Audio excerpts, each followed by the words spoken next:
Olá, bem-vindos a mais um episódio do nosso videocast da Microport Brasil.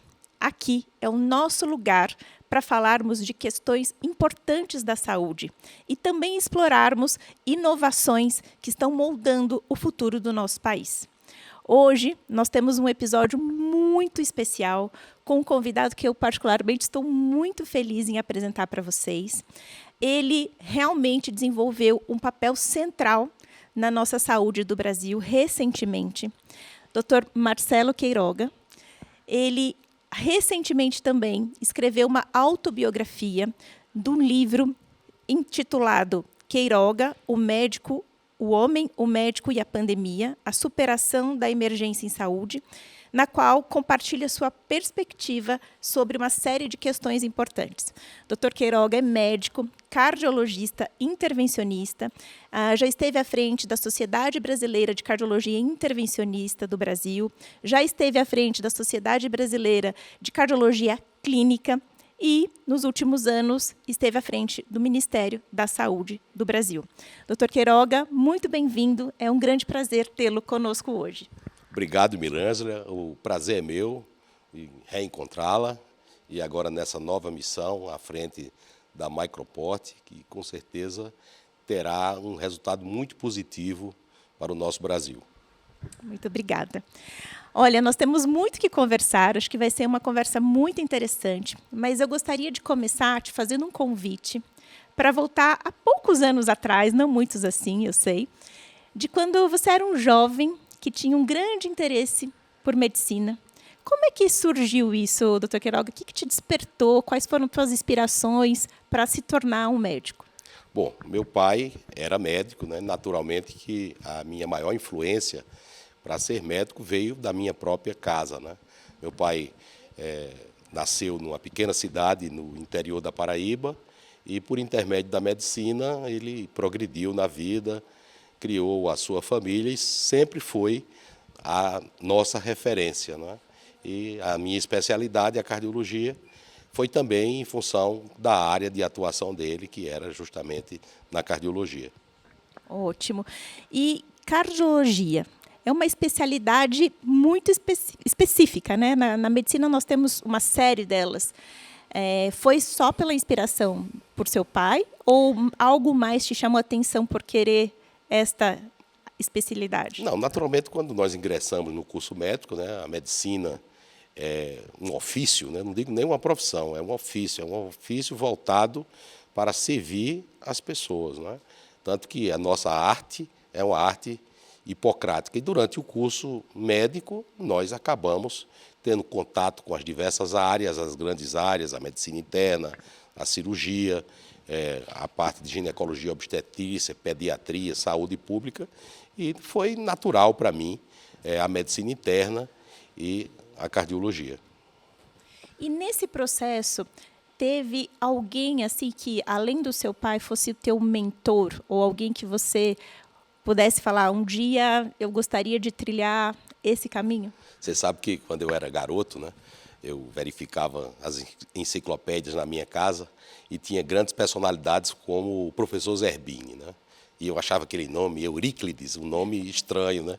E depois ficou tão familiar para mim, né? O professor Zerbini foi um dos principais nomes da cirurgia cardiovascular, foi presidente da Sociedade Brasileira de Cardiologia, função essa que também foi minha, né? Então nós temos Oswaldo Cruz, o grande sanitarista brasileiro, Carlos Chagas, o professor Adib Jatene, o professor Luiz Decour, o meu mestre, doutor Sigmituso Ariê, o mestre do cateterismo, o doutor José Eduardo Souza.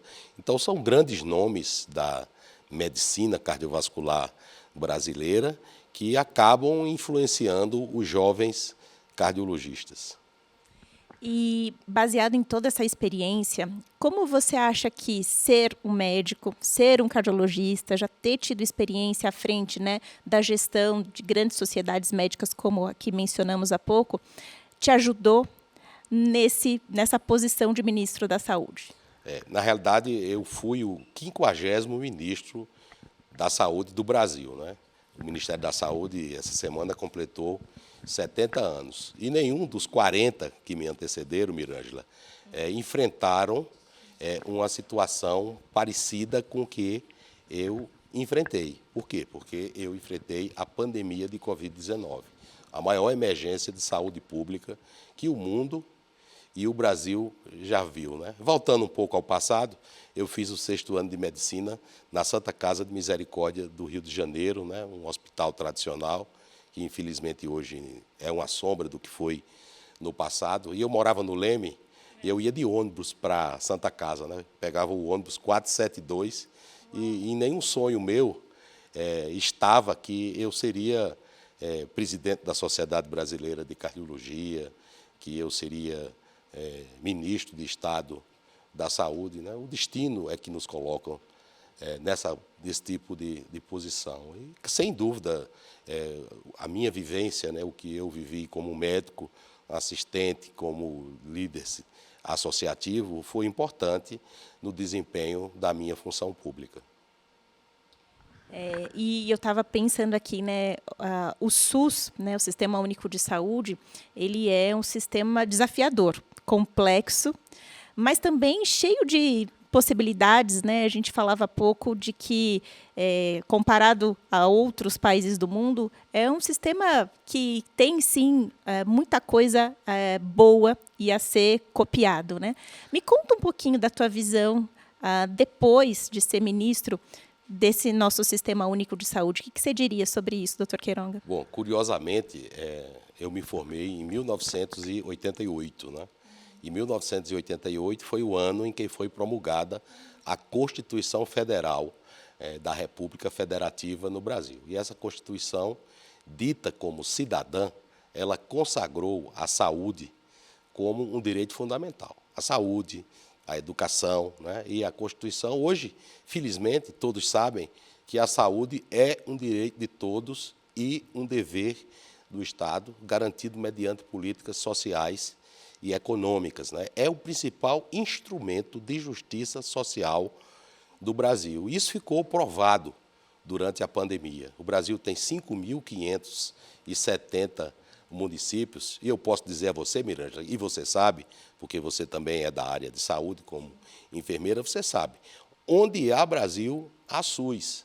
A SUS, por exemplo, em Tabatinga, na tríplice fronteira com a Colômbia e com o Peru, né? Letícia e Santa Rosa. A SUS em Santana do Livramento, na fronteira com Rivera. A SUS também na cidade de João Pessoa, que é o extremo oriental das Américas. Então, é o principal instrumento de justiça social do Brasil e um dos maiores sistemas de saúde de acesso universal do mundo. E foi muito arrojo do Constituinte de 88 instituir o SUS, porque o Brasil tem mais de 200 milhões de habitantes. Então, instituir um sistema de saúde de acesso universal para uma população tão grande é um desafio que deva ser concretizado a cada dia. Porque há muitos problemas, há muitas vicissitudes, e no Ministério da Saúde eu me encontrei de uma forma diferente com o SUS, né? Mas o SUS, eu costumo definir que é como uma boa música. Uma boa música, logo pelas primeiras notas, você sabe que a música é boa. Então, SUS, 3 letras, uma sinfonia de benefícios para a população do Brasil. Por isso que o ministro ele tem que jogar de goleiro, porque tem gente que quer fazer gol contra a gestão do Ministério da Saúde. Ele tem que jogar como atacante e ele tem que jogar também como meio-campo, não é? Então, eu procurei fazer isso e, naquele momento difícil, serenar um pouco os ânimos no país, porque vivíamos uma efervescência muito grande, política, cultural, comportamental. É um marco de uma geração. Você deve ter viajado e ter tido experiências em outros países, né? Que foi teu aprendizado em ver outros modelos, em discutir com outros países no pior momento, né, que a gente vivia, não só o Brasil, mas o mundo todo, né? No dia 13 de março de 2021, eu estava cumprindo uma escala noturna de plantão no hospital lá na cidade de João Pessoa. No dia 14 de março, o presidente Jair Bolsonaro me convocou para essa missão de ser ministro da Saúde. No dia 15 de março, eu estava em Brasília, né? E a partir daí se abriu um horizonte que eu não conhecia na sua totalidade. Entre esses aspectos, o aspecto da diplomacia da saúde, né? Então, a diplomacia da saúde foi fundamental durante o enfrentamento à pandemia de Covid-19. E o Brasil é um país protagonista, o Brasil é um dos 20 principais países do mundo e, com essa sua importância, nós éramos atores protagonistas dentro da Organização Mundial de Saúde, dentro da Organização Pan-Americana da Saúde, seja nas relações multilaterais com esses organismos da saúde pública, seja através da relação bilateral com os Estados Unidos, com a Inglaterra, com a França, de tratados que o Brasil já tem e de novos tratados que foram feitos durante a pandemia. Eu destaco a relação do Brasil com os países asiáticos, em particular com a China, né, a despeito de muitos comentários que surgem, mas foi uma relação muito produtiva, porque no início da campanha de vacinação, todo o insumo farmacêutico ativo que vinha para produzir vacinas, seja no Instituto Butantan, seja na Fundação Oswaldo Cruz, era oriundo da China. Então, foi importante para mim conhecer esse outro lado da saúde, né, que foi oportunizado por essa questão das relações exteriores do nosso país. E se falando, né, vem um monte de coisa que a gente fica curiosa em saber. Mas, por exemplo, tem algum projeto, alguma coisa que você poderia dizer para a gente, que talvez a maioria de nós não saibamos, que você acha que o Brasil é pioneiro, foi pioneiro e que poderia ser replicado para outros países? Bom, o Brasil é pioneiro em várias ações de saúde pública, né? Por exemplo, o cientista Carlos Chagas, ele foi talvez um dos únicos cientistas que descreveu a doença como um todo, né? O agente etiológico, o transmissor, o quadro clínico, né? Isso no início do século XX, né? Nós temos também o professor Adib Jatene, outro que foi ministro da Saúde, que desenvolveu a técnica de transposição das grandes artérias, a cirurgia, chamada cirurgia de Jatene, né? Nós temos os estentes, né? O primeiro estente implantável por balão foi implantado aqui no Brasil, no Instituto Dante Mazanese de Cardiologia, um hospital público. Os estentes farmacológicos, o Brasil teve protagonismo dentro do estudo. A heparina de baixo peso também foi pesquisa nacional. Então, o Brasil pode, e pode muito mais. Os inibidores da ECA, né, o estudo da Faculdade de Medicina da Universidade de São Paulo, Ribeirão Preto, com o professor Sérgio Ferreira, Maurício Rocha e Silva, através da Bradicinina, só para citar alguns. Agora, podemos fazer muito mais. O Brasil não pode ser só um campo de ensaios clínicos randomizados. São importantes, mas nós temos que investir, Miranja, na pesquisa básica. Né? Por exemplo, uma indústria como a Microport, que é uma indústria que tem um potencial considerável na área da intervenção cardiovascular. Por que não desenvolver produtos aqui no nosso Brasil em parceria com as nossas universidades públicas ou com as nossas instituições privadas? Afinal, nós temos um mercado muito grande, né? E o Brasil investe cerca de 10% do seu produto interno bruto na saúde. E há uma perspectiva de crescimento, porque hoje todos valorizam o sistema de saúde. E é interessante você falar isso, porque, na verdade, o Brasil tem dois modelos falando de saúde. Ele tem o segmento público e o segmento privado. O segmento público, se eu não me engano, você me corrija, acho que são 75% da população depende do sistema público e 24%, 25% do sistema privado. Não sei se eu estou certa. Na realidade, o sistema é único, né? O Sistema Único de Saúde. E há uma participação do setor privado, não é? Tanto que o setor que nós chamamos de saúde suplementar, ele assiste cerca de 50 milhões de brasileiros. Mas essas pessoas, elas também são assistidas pelo Sistema Único de Saúde. O exemplo é a campanha de vacinação. Não é? Qual é a operadora de plano de saúde? Nós temos cerca de 700 operadoras de plano de saúde. Qual é a operadora de plano de saúde que tem uma estrutura de atenção primária à saúde igual à do Sistema Único de Saúde? Eu vou dizer para você, nenhuma. E, aliás, estão errando, porque, em vez de investir nessas modernas catedrais do consumo, às vezes de procedimentos fúteis ou inúteis, deviam investir na atenção primária, para promover a saúde. Isso eu aprendi, isso foi no sistema no Ministério da Saúde, viu, Irene? Isso que eu gostaria de entender, né? Como que você vê hoje essa relação do sistema público e privado? E como, depois dessa tua vivência, você acha que isso poderia ser melhorado? Porque, afinal de contas, o objetivo é único, é melhorar a qualidade de vida do paciente, né? De todos nós, dos nossos familiares. Como você acha que isso pode ser A relação otimizado? tem que ser harmônica, né? Na realidade, quem conduz a política pública de saúde é o Ministério da Saúde. O setor da saúde suplementar ele é regulado por uma agência que é autônoma, que é a Agência Nacional de Saúde Suplementar, e a iniciativa privada ela não se cinge à sua participação na saúde suplementar.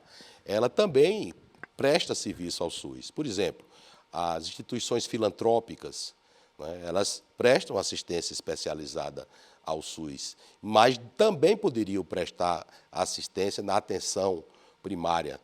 Nós temos 48 mil unidades básicas de saúde no Brasil.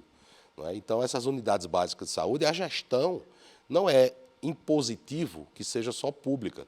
Então, há modelos que nós chamamos de modelo bata branca ou bata cinza, né, em que, por exemplo, só a gestão pode ser privada, a iniciativa privada também pode participar com recursos humanos. Aqui no Estado de São Paulo há exemplos desse tipo de iniciativa, seja com o Hospital Israelita Albert Einstein, seja com o Hospital Sírio-Libanês, o Hospital Oswaldo Cruz, que integram o chamado programa PROAD SUS. Então, temos que buscar novas ideias para promover eficiência no sistema de saúde, não repetir os erros do passado. E como é que você vê esse futuro, doutora Queira? Eu vejo um futuro promissor, né? O Brasil é um país que tem um potencial imenso, né? Apesar de termos gargalos antigos que não se resolvem. O Brasil, ao contrário dos países ricos, que antes enricaram e depois envelheceram, né? O Brasil está envelhecendo sem ter uma distribuição de renda que nós gostaríamos que tivesse, né? Então, isso é um grande desafio, né? Lidar com a transição demográfica, com o envelhecimento, que cada dia mais nós temos pessoas com doenças cardiovasculares, com câncer, e temos que buscar soluções eficientes para resolver esse tipo de problema. Isso também é uma oportunidade, né? Uma oportunidade de prover saúde de qualidade para as pessoas, é uma oportunidade de geração de emprego, geração de renda, é uma oportunidade para o desenvolvimento do complexo econômico, industrial da saúde, e aí eu entendo que a participação da iniciativa privada é fundamental. Não é? Por exemplo, o Brasil tem uma das maiores políticas de assistência cardiovascular de alta complexidade e a nossa indústria não produz quase nada, ou seja, a balança comercial é muito desfavorável, né? Aproveitando a oportunidade que estou aqui com você, que gerencia as ações da Microsoft aqui, da Microport aqui no Brasil, para que vocês se interessem em ter uma planta aqui no Brasil. Não é só importar o produto e vender para o nosso mercado. Por que não? Isso é Vamos importante, batalhar mas para por isso. que não Claro. investir no nosso complexo industrial? A China é o maior parceiro comercial do Brasil, mas importa o quê? Importa muito commodity. Né? A gente também tem que exportar a manufatura, tem que exportar produtos industrializados. E por que não nos unirmos para produzir aqui no Brasil materiais que possam ser vendidos para toda a América Latina? Eu vejo isso como um caminho natural, não só em relação à China, mas em relação aos outros países, a Índia, que também é um país que produz muito medicamento genérico, né? O Brasil, ele praticamente não produz insumo farmacêutico ativo, né? Eu vejo como uma chance de negócio muito boa. Totalmente. E eu acho que é para isso que nós estamos aqui, para trabalhar, para estreitar esse tipo de parceria e ter no futuro, né, projetos importantes como esse. Vamos lutar para isso. Mas eu queria entender, queria que você contasse um pouquinho, antes da gente ir para o próximo tópico aí da nossa conversa, mas como ministro, você que gosta de conversar com todo mundo, uma pessoa super agradável, brincalhona, Teve alguém ou alguma história que você conheceu nesses últimos anos que te marcou, que te tocou? História de pessoas, né, que sofrem, né? E, sobretudo, as crianças com doenças raras.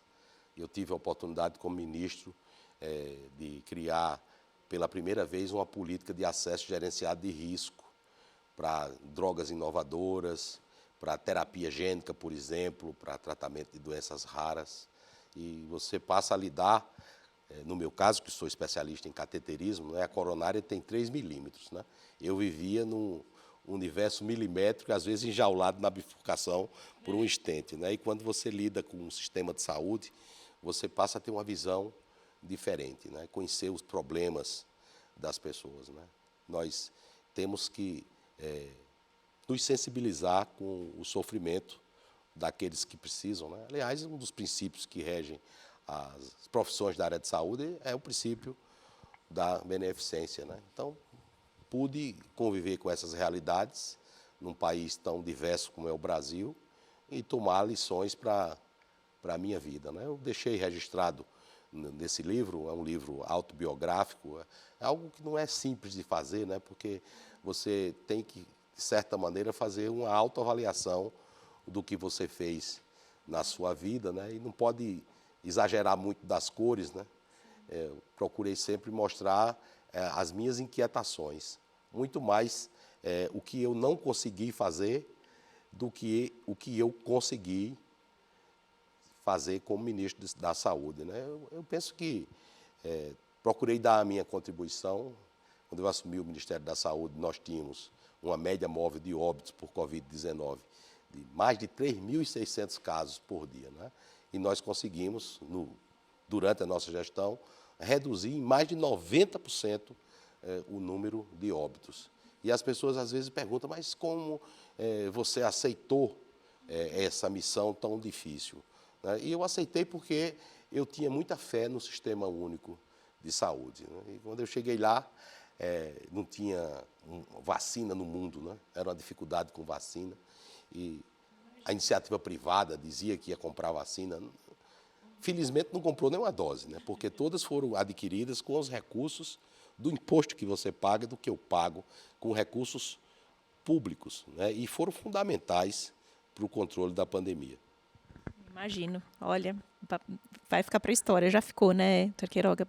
Belo trabalho. Parabéns. A gente tem que agradecer, como brasileiros, aí todo esse trabalho que foi feito. Mas agora eu queria ir direto para a sua especialidade. Inclusive, eu sei que você colocou um capítulo dedicado para isso no teu livro. E eu acho importante a gente falar dessa tecnologia, porque também tem muito a ver com a missão da Microport, que também desenvolve esse tipo de tecnologia. E eu estou falando, obviamente, da TAV. A TAV, você, pessoalmente, teve um papel crucial, né, para a incorporação no Sistema Único de Saúde. E eu queria que você explicasse, primeiro, o que é isso, o que é esse procedimento de TAV, para quem eventualmente esteja nos escutando e não sabe o que é, e como é que foi esse processo?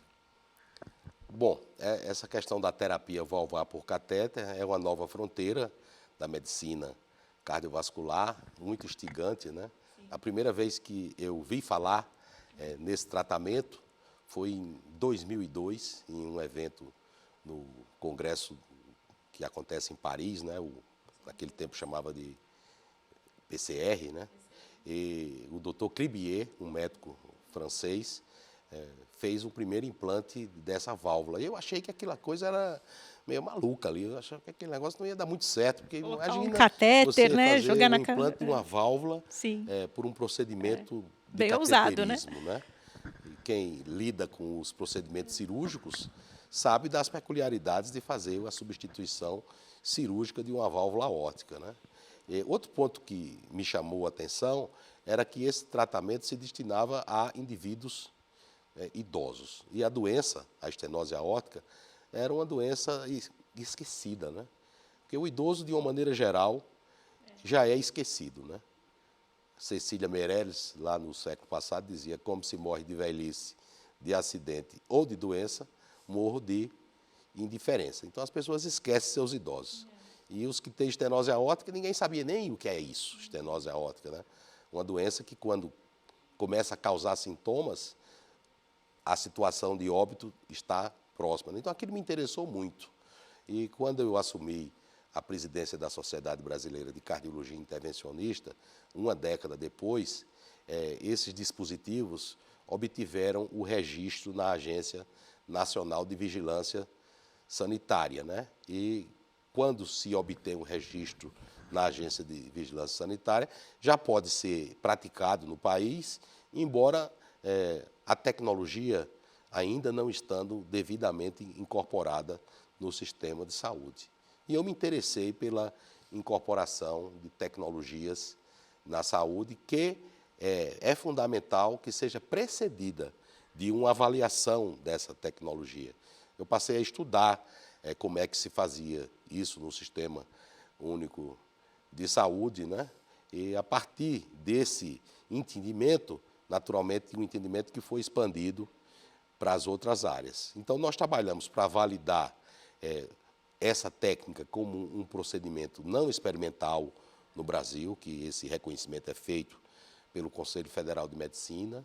Nós submetemos à Comissão Nacional de Incorporação de Tecnologia no SUS, a CONITEC, um pleito para incorporação no SUS, e fizemos várias demandas para a incorporação dessa tecnologia na saúde suplementar, né? Uma verdadeira via crucis. Isso Demorou um pouco, né? Uma década. Não é? E não pode demorar uma década para se incorporar uma tecnologia no Sistema Único de Saúde, né? Claro que uma tecnologia complexa como essa, existem diversas peculiaridades, né? Uma delas é a qualificação dos recursos humanos, né? Porque geralmente essas tecnologias são desenvolvidas no exterior, e os ensaios clínicos que validam esses tratamentos, eles são feitos, e naquele momento quem patrocina é a própria indústria que desenvolve o dispositivo, né?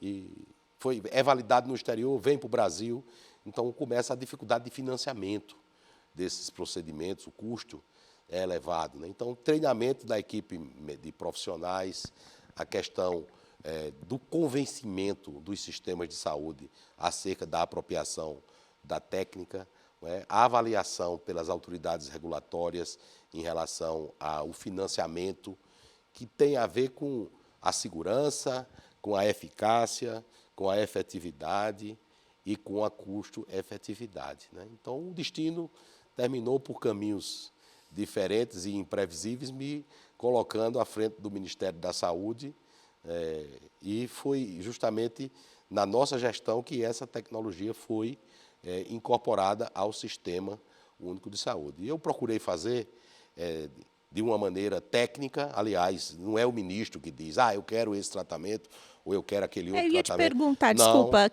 é o ministro que faz isso? Não, o ministro não. O ministro é a autoridade administrativa final. Então, isso é precedido de uma avaliação técnica. Eu não posso chegar e dizer, coloca aqui o ECMO do SUS, não é assim. Então, é necessário uma avaliação técnica para que se avalie a segurança, a eficácia. Claro que isso deve ser precedido por uma revisão da literatura, o que existe na literatura especializada, e depois de estudos econométricos mostrando que a sustentabilidade e a rede assistencial no Brasil capaz de oferecer aquele tratamento dentro de um programa público de saúde, que passa a ser um direito de todos e um dever do Estado.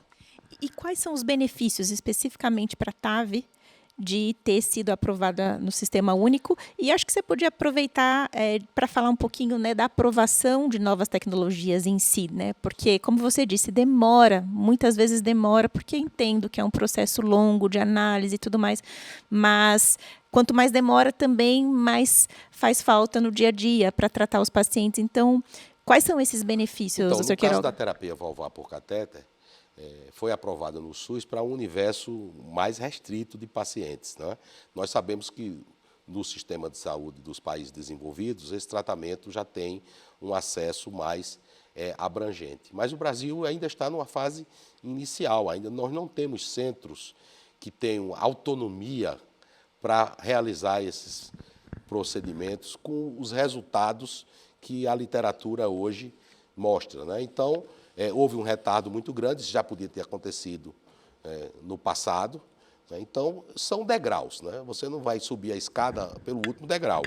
Então, o que se fez agora foi se introduzir o tratamento em centros especializados, com autonomia, se pesando o custo-benefício, a custo-efetividade, dentro das perspectivas do Sistema Único de Saúde, né? Então, com a prática mais rotineira e também com a oferta de mais devices, mais tipos de válvulas de diversos concorrentes, a tendência é cair o preço e, naturalmente, ao cair o preço, você vai ampliar a frequência de utilização. Então, nesse momento, são para os pacientes de altíssimo risco cirúrgico, de alto risco cirúrgico, e aqueles pacientes de médio risco e de baixo risco, eles estariam fora dessa perspectiva dentro do Sistema Único de Saúde, né?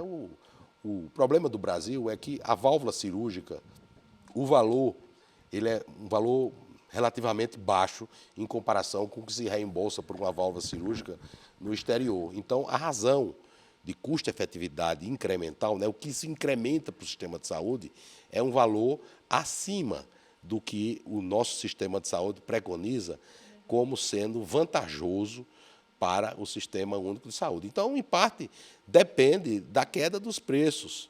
É por isso que tem que se estimular a competição entre as diversas indústrias, né? Então, se você tem apenas uma indústria ofertando o produto, aquilo cria um monopólio, né? A lei Ou um da oferta e da oligopólio. demanda também, Então, né? quanto Além da mais competição agentes também. que concorram, que na nossa área da cardiologia é um mercado oligopolizado, né? Não só da cardiologia, mas da indústria, de uma maneira geral, de dispositivos, da indústria farmacêutica. A indústria farmacêutica é muito oligopolizada, principalmente a indústria inovadora, né? E o que nós temos que fazer, enquanto agente público, foi o que eu procurei fazer, é colocar luz aí nessa relação, né? Estimular a concorrência, fazer com que o nosso complexo econômico industrial se desenvolva, para, com isso, cair preço. E, quando cai preço, eu aumento acesso. E aumentar acesso, nesse caso especificamente, reduz a mortalidade, né? Se você não faz Desde que esse o procedimento tratamento, seja não bem adianta. aplicado, né? Porque há situações em que, evidentemente, um procedimento menos invasivo, ele é mais confortável para o paciente, mas não necessariamente reduz mortalidade, né? Sobretudo quando esse procedimento é praticado por pessoas que não têm a qualificação devida. Então, onde é que os médicos obtêm essa qualificação? Treinamento. Né? Então, os médicos precisam treinar. O investimento em treinamento, Então, em tem que treinar. educação Onde e é que vai saúde treinar? faz a diferença, Nos né? centros formadores. Os grandes centros formadores, os centros públicos. No caso da nossa especialidade, a cardiologia intervencionista, devemos ter aí o quê? 30, 40 centros que formam médicos. E quantos têm capacidade para formar médicos nesses procedimentos mais complexos, em doenças estruturais do coração, né? E nós precisamos monitorar os resultados desses centros. Eu, no Ministério da Saúde, criei um programa de qualidade. E nós tínhamos um monitoramento de 3 indicadores: mortalidade hospitalar, duração da internação hospitalar e reinternação. E nós passamos a qualificar os hospitais em 4 grupos. E, de acordo com a qualidade dos resultados, os hospitais recebiam mais. É o que a gente chama de saúde baseada em valor. Então, esse conceito é o que tem que imperar, não a lógica do fee-for-service praticada na época do antigo INAMPS, que é o que ainda prevalece hoje no sistema de saúde do Brasil. Ou seja, o que temos que oferecer para os nossos pacientes é valor em saúde, né? Então, o paciente, ele que tem que estar no centro das decisões, né? A medicina é voltada para o paciente, não é voltada para o médico. Isso é difícil, né? Nem todo mundo tem essa noção de quanto é importante realmente termos tecnologia apropriada, com custo-efetividade para o tratamento correto. Nem sempre a curva, como você estava falando, acompanha tão linearmente, né? Então, é bem complexo por conta disso. Mas, quanto mais a gente tiver iniciativas, como a gente falou, principalmente de indústrias que tenham essa consciência, eu acredito que o benefício final é, claro, para o paciente, né? Não tenha dúvida. E a pandemia nos ensinou muitas, muitas lições, né? A primeira que eu aprendi, como cidadão, também como médico, como gestor, é que nós temos que pugnar por sistemas de saúde de acesso universal que sejam fortes e sejam resilientes. A segunda é que nós precisamos fortalecer o nosso complexo econômico e industrial da saúde. Então, esse binômio é fundamental para assegurar sustentabilidade ao sistema de saúde e, assim, cumprirmos o nosso dever, né, que é prover a saúde como um direito fundamental. Muitas pessoas não sabem o que é o Sistema Único de Saúde. Então, por exemplo, nós temos um dos maiores programas de assistência farmacêutica pública do mundo. E 75% da assistência farmacêutica no Brasil, ela é bancada, custeada pelo Ministério da Saúde, seja na atenção básica, seja na atenção especializada. E o chamado componente estratégico da assistência farmacêutica, a exemplo dos medicamentos para as doenças raras, que tem a compra centralizada pelo Ministério da Saúde. Ou seja, temos muita coisa boa, sim. Com certeza. Aliás, o Ministério da Saúde desempenha um papel preponderante em qualquer época, não é? Agora, durante a pandemia, as pessoas viram a importância do sistema de saúde. Política pública de vacinação que o Brasil faz é uma das maiores do mundo. Nós oferecemos à nossa população mais de 20 tipos de vacina diferentes. Só contra a Covid foram investidos cerca de 38 bilhões de reais e uma oferta diversificada, uma estratégia diversificada para a aquisição de vacinas. Por exemplo, a Sinovac, né, que é a vacina que foi produzida aqui no Butantan, né, a Coronavac, foram mais de 120 milhões de doses adquiridas pelo Ministério da Saúde. A Pfizer foram adquiridos 350 milhões de doses de vacina, né? Então, ao todo, foram cerca de 750 milhões de doses de vacina. E não é só a Covid, porque nós temos a vacina da poliomielite, que hoje há um desafio muito grande para a vacinação da população, né? Porque os jovens pais, eles não conhecem doenças como sarampo, E acho que isso é interessante falar mesmo, né, sobre essa questão da conscientização, porque eu tenho filho pequeno, tenho um filho adolescente e hoje a gente escuta muito isso, né, que as pessoas têm medo de levar seus filhos para vacinar ou acham que não é tão importante. Acho que como recado final dessa parte você podia dar uma mensagem sobre isso, né? São fundamentais para o sistema de saúde, né? A vacinação em massa é uma das principais políticas de saúde que o mundo oferta, né? Então, com vacina, por exemplo, nós erradicamos a varíola, né? Com vacinas, nós erradicamos a poliomielite. Não eliminamos o vírus, mas erradicamos a poliomielite. Só que os níveis de vacinação da população, eles devem permanecer elevados. A partir de 2015, 2016, esses níveis de vacinação no mundo inteiro, né, eles começaram a cair. Né? E, em parte, se deve às jovens pais, como eu falei, não terem mais receio dos filhos adquirirem essas doenças. Outro aspecto é que a mãe, né, que hoje desempenha um papel de uma dupla, ou às vezes tripla jornada de trabalho, ela é que leva o filho para vacinar. E muitas vezes não consegue levar o filho para vacinar. E, por último, nós temos notícias acerca de eventos adversos de vacina que existem, né, mas quando a autoridade sanitária disponibiliza, já se fez uma análise da segurança dessas vacinas. Então, essas notícias falsas a respeito de vacinação acabam por dissuadir alguns pais de levarem seus filhos, ou mesmo os adultos buscarem a campanha de vacinação. Então, é fundamental que nós consigamos recuperar as coberturas vacinais para que não sejamos ameaçados por doenças que há muito tempo não estavam entre nós, né? Em 2019, casos de sarampo ingressaram no Brasil pela fronteira com a Venezuela. Então, Ou não podemos seja, baixar a guarda. não. Né? Vamos Por exemplo, vacinar, HPV, né? viu? HPV. HPV. Então, vacinar para HPV por quê? Porque vai prevenir contra o câncer do colo, do útero, câncer de pênis. Então, tem que vacinar as crianças. E essa vacina é disponibilizada pelo sistema Ou público seja, de é um saúde. direito nosso, né? Já está ali, né? A vacina pentavalente, né? Vacina para meningite. Então, isso é fundamental, é importante, e eu, no Ministério da Saúde, procurei impulsionar todas essas ações. Ou seja, vamos realmente usar essa mensagem e priorizar nossa família, nossos filhos e colocar a carteira de vacinação em dia, certo? Com certeza, e não fumar, né? Controlar a pressão arterial, controlar o diabetes, praticar atividade física, é fundamental.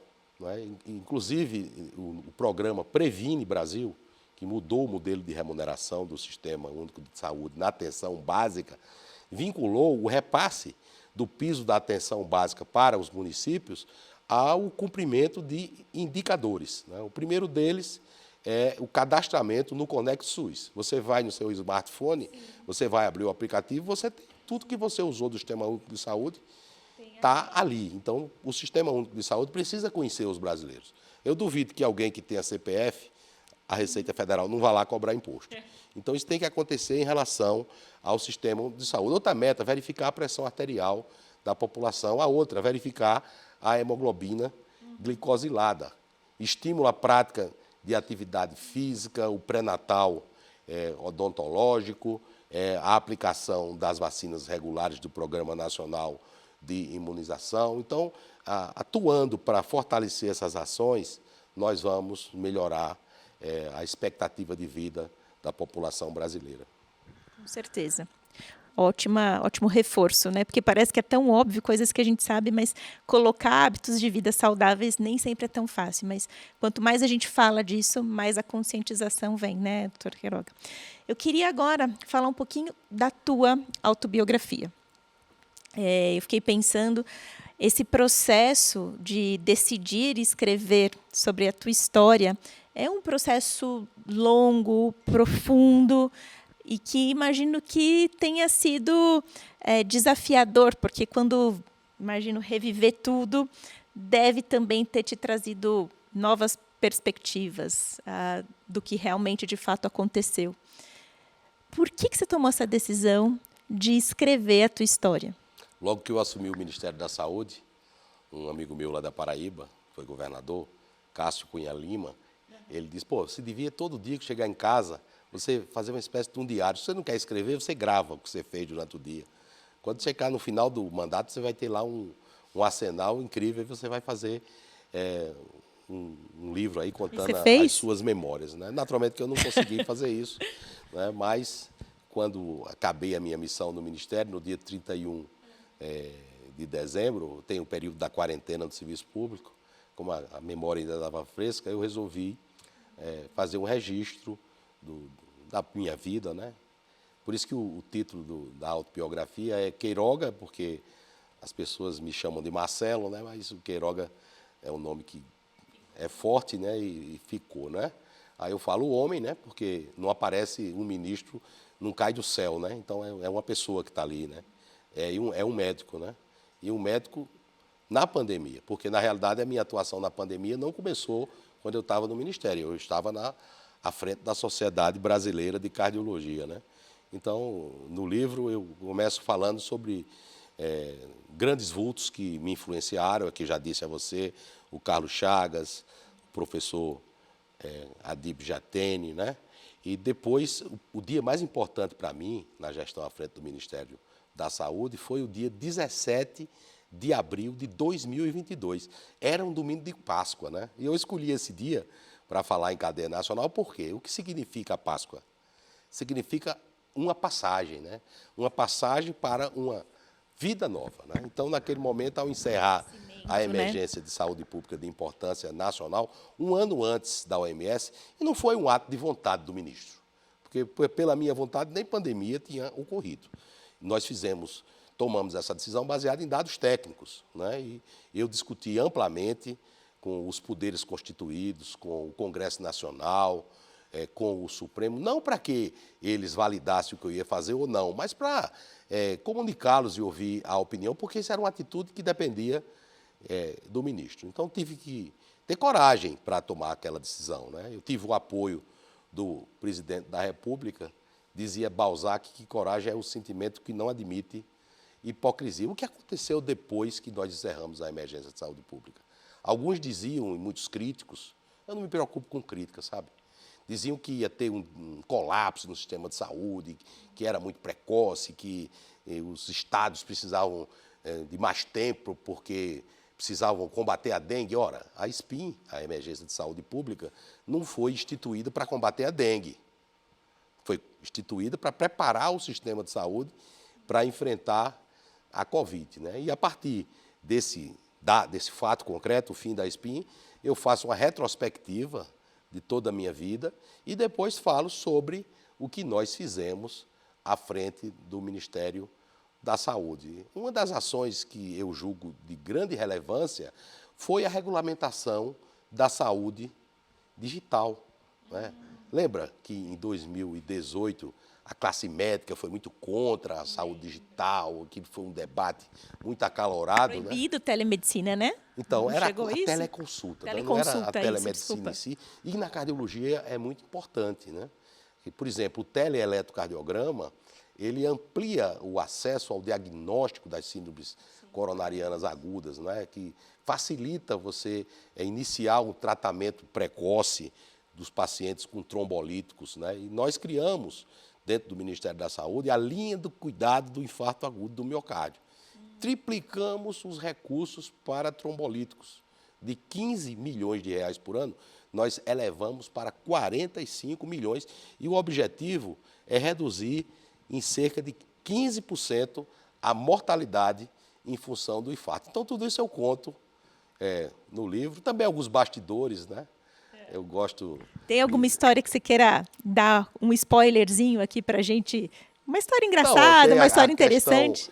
uma vez eu fui, você falou sobre diplomacia da saúde, né, sobre a questão das relações exteriores. Uma vez eu fui com o presidente da República, o presidente Jair Bolsonaro, para Rondônia, onde aconteceu uma reunião bilateral com o Peru, né? E aí, vários ministros presentes, e o presidente é muito objetivo. Ele não gosta de uma conversa prolongada, ele quer que os ministros sejam objetivos, né? E vários ministros tinham falado, e cada um falou mais do que o outro. E aí ele enviou um bilhete para mim, né? Me lembrei logo do presidente Jânio Quadros, que enviava bilhete lá para os auxiliares. E enviou pelo ministro Braga Neto, que era o ministro da Defesa, né? E eu abri e aí estava lá, Queiroga, e em cima vire, né? Aí eu abri, né? Aí estava escrito, fale pouco. Aí eu, peguei, botei no bolso o bilhete, né? Fiz uma fala básica ali, cheguei em casa, aí minha esposa foi fazer uma inspeção lá na minha roupa, né? Ixi, Aí e encontrou esse bilhete, né? Achou o bilhete? Achou. E aí? Aí disse, quem foi que escreveu esse bilhete para você? Aí eu olhei para ela e disse, olha, só tem duas opções. Foi você? Aí ela disse, não. Eu digo, então, foi o presidente Bolsonaro. Pense, olha só, quase te colocou numa fria, hein? Quase que me coloca numa fria. Outra vez, quando eu estava em Nova York, eu contraí Covid, né? E estava no hotel esperando para voltar ao Brasil, né? Bateram na porta do meu quarto, eu abri, né? Quando eu abri, quem era? Era o presidente. E ele estava usando uma máscara N95, né? E naquela época, nos Estados Unidos, não era mais cobrado o uso de máscara, né? E o presidente, ele nunca foi aquele fervoroso indivíduo que usava máscara, né? Eu fiquei assim assustado, né? Eu digo, esse vírus aí não deve ter vindo, ele está com medo, não é de um vírus que veio da China, não, deve ser de um vírus que veio da Coreia do Norte. Nossa Mas a Senhora. gente se diverte também, sabe? Porque, apesar da aridez da função pública, a gente também tem que se divertir um pouco, né? Tem outro, meu secretário de Vigilância e Saúde, né? Do Ministério, o professor Arnaldo Medeiros, que é do meu estado, é da Paraíba, ele já estava no Ministério quando eu cheguei, né?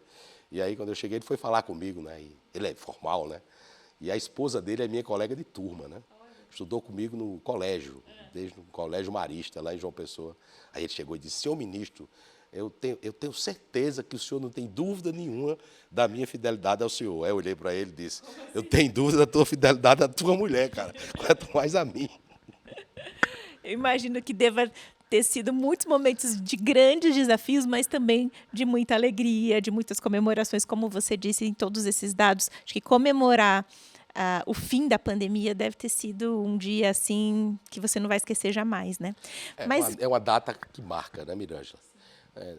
Assim, não é alegria, né? Porque apesar do fim da emergência de saúde pública de importância tinha nacional, muitas coisas, nós claro. tínhamos muitos problemas nos temas de saúde, né? Muita inquietude, muitas pessoas sofreram. Eu quero até pedir a você para aproveitar a oportunidade para, mais uma vez, me solidarizar com aqueles que perderam os seus entes queridos, com aqueles que ainda sofrem com as consequências dessa doença e com aqueles que perderam oportunidade no sistema de saúde, como é o caso dos portadores de doenças cardiovasculares, aqueles que têm câncer, né? Não podemos baixar a guarda nunca. Mas o que eu tenho mesmo é uma sensação de que cumpri o meu dever com o meu país, né? Que também cumpri o meu dever com o governo, com o presidente da República, que me confiou essa missão.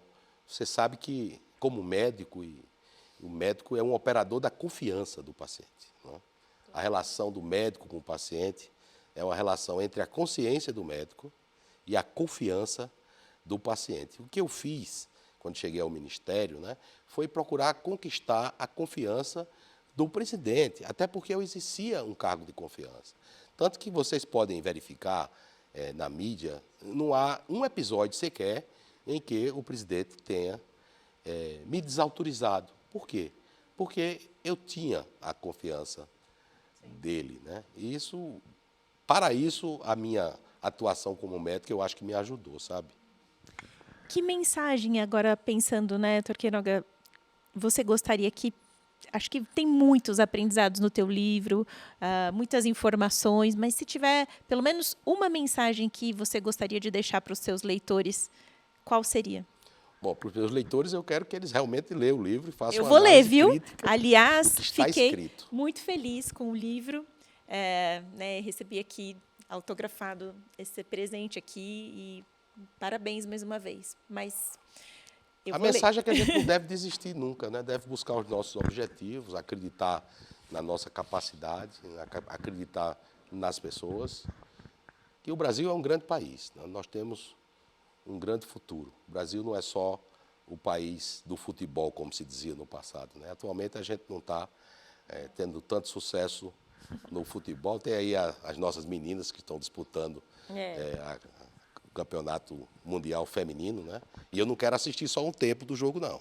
Eu quero assistir o tempo inteiro. Eu não gostaria de assistir prorrogação nem disputa de pênalti. Eu quero que elas ganhem dentro dos 90 minutos, dentro das 4 linhas do gramado. Eu também, vamos torcer, vai dar certeza. certo. E para finalizar, estamos chegando ao fim, mas eu queria te fazer uma última pergunta que, olhando para trás, tem alguma coisa que você faria diferente? E qual conselho você daria para o Marcelo Queiroga antes de toda essa jornada que você passou, aquele jovem que mal podia imaginar tudo que viria pela frente? Você sabe que eu não sei o conselho que eu daria a ele, não. Não sei se eu diria a ele para repetir o que eu fiz, não, né? Mas eu acho que o exemplo fica para as gerações futuras, né? Essa questão de ministério é algo que acontece na vida da gente, né? Você sabe que não tem candidato a ser ministro, não é? O presidente Tancredo Neves, um dos seus assessores, disse: presidente, estão me perguntando se eu vou ser ministro. O que eu respondo? Aí o doutor Tancredo disse: diga que você foi convidado e não aceitou. Não é? Então, isso é algo que acontece na vida da gente. Não é? E quando o presidente me convocou para essa missão, naquele momento, eu pensei no hino. Né? O que, que diz o hino? Verás que o filho teu não foge à luta. Né? E, com espírito público, procurei fazer o meu trabalho, sem me preocupar muito com o que as pessoas diziam, e com foco na política pública. E quando eu estava lá no ônibus Leme Castelo, 472, como eu falei para você, eu não achava que seria ministro da Saúde, né? Mas foi uma bela experiência, né? Acho que, imagino de novo que não deve ter sido fácil, mas dá para ver, e quem te conhece sabe o quanto você fez o seu melhor e faz sempre, né? Você sempre tem essa grande dedicação em tudo que você faz, né, Torqueirão? É isso aí, tem que se dedicar mesmo para que a gente possa progredir. Isso aí, fica a lição para todos nós. Muito obrigada. Obrigado, Mirângela. Desejo muito sucesso para você nessa fase aí da sua vida e que, como gestora de uma indústria estrangeira, que você convença a cúpula da sua empresa a acreditar no Brasil, a investir no Brasil, a vir para cá, acreditar no nosso povo, a gerar emprego, gerar renda para a nossa população, para que nós possamos melhorar a condição de vida dos brasileiros, né? O Carlos Chagas, ele, como eu falei, né, ele identificou a doença e ele fez o diagnóstico em uma garota chamada Berenice, né? Então, ele ouviu a Berenice, né? Tem até aquele filme O Silêncio dos Inocentes, né? O Silêncio das Ovelhas, né? A Clarice Lispector, ela só sossegou quando a ovelha ficou em silêncio. Então, o ministro da Saúde, ou qualquer um que lide na saúde, só pode sossegar quando as Berenices elas estiverem em silêncio, sem pedir a nossa ajuda. Bela missão. É isso. Vou lutar todos os dias para que eu possa poder fazer um pouquinho diferente através da Microport e melhorar a saúde de vida dos nossos brasileiros. Muito obrigada. Foi uma conversa muito rica. Eu acredito que, assim como eu, vocês devem ter aprendido mais sobre o que é o Sistema Único de Saúde, a perspectiva de quem teve uma vasta experiência, não só como médico, mas como uma figura pública. Então, esperamos vocês nos próximos episódios para que juntos a gente possa aprender mais e mais sobre assuntos tão relevantes como esse. Tudo de bom, doutor Queiroga. Sucesso com o livro. E é isso. Muito obrigada. Vamos lá.